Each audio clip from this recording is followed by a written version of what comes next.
If you're looking for small evergreens to fit into your garden, you've got to look at the miniatures that are available right now.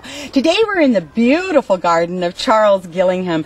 Charles, your garden is exquisite and you have such a collection of these small plants. This is a yew. Now, most of the times we think of yews as getting very large and wide, but tell us a little bit about this one, would you? Well, that's a narrow plant. It gets about 6 foot tall and about, at maturity, maybe a foot wide. But that would fit into any little corner of the garden, wouldn't it? The thing I like about this plant is that I plant it outside of my picture window because I like to look at it in the wintertime. It's more beautiful in the winter than in the summer. A bright silvery yellow in the wintertime is beautiful. It's called silver spire. It is gorgeous and truly is a spire. And when we come down here, this little hinoki cypress, look at this hinoki cypress that we have here.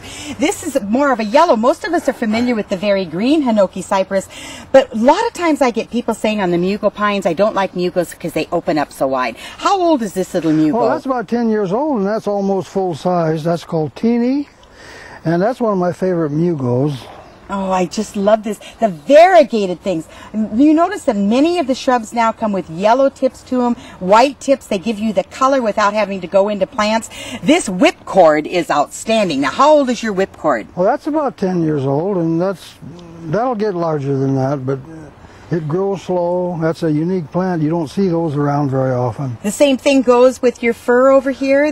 Well, that's about the same thing. Most all these plants that I have don't get more than 4 foot high at maturity. There are shrubs available for you. Any small place in your garden, there is a beautiful evergreen to fill that spot. I'm Phyllis Stevens with Charles Gillingham.